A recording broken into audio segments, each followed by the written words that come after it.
ঢাকের তাল, রঙিন সাজ আর ঐতিহ্যের আমেজ। ঢাকার 416 বছর পূর্তি উদযাপন উপলক্ষে ঢাকা দক্ষিণ সিটি কর্পোরেশনের এই বর্ণাঢ্য শোভাযাত্রায় অংশ নেয় হাজারো মানুষ।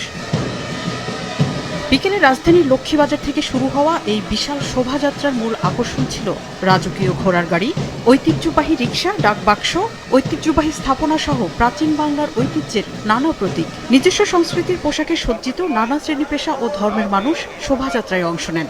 আমাদের ঐতিহ্যটা সারা জীবন না, আমাদের প্রজন্ম থেকে প্রজন্ম এটা স্থায়ীভাবে টিকে থাকুক। পালকি, গরুর গাড়ি, পুরান ঢাকায় যা যা হয়, আগের দিনে যা যা হইতো, সেই উৎসবগুলো আমরা উপভোগ করতে পারতেছি। ঐতিহ্য মিস করি আমরা, যে আমাদের সবার তখন একসাথে, যেরকম দুঃখ থাক খুশি থাক, আমরা সবাই একসাথে থাকতাম।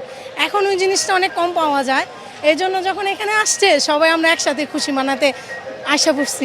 আমরা বিগত সময় কিভাবে আমার পূর্বপুরুষরা কিভাবে চলাফেরা করতো সেইটাই আমরা ফুটে তোলার প্রতিচ্ছবি হিসাবে আমরা প্রদর্শন করতেছি। আলহামদুলিল্লাহ, আমাদের খুব ভালো লাগছে। ঢাকাবাসী আমরা সবাই একত্র হলাম।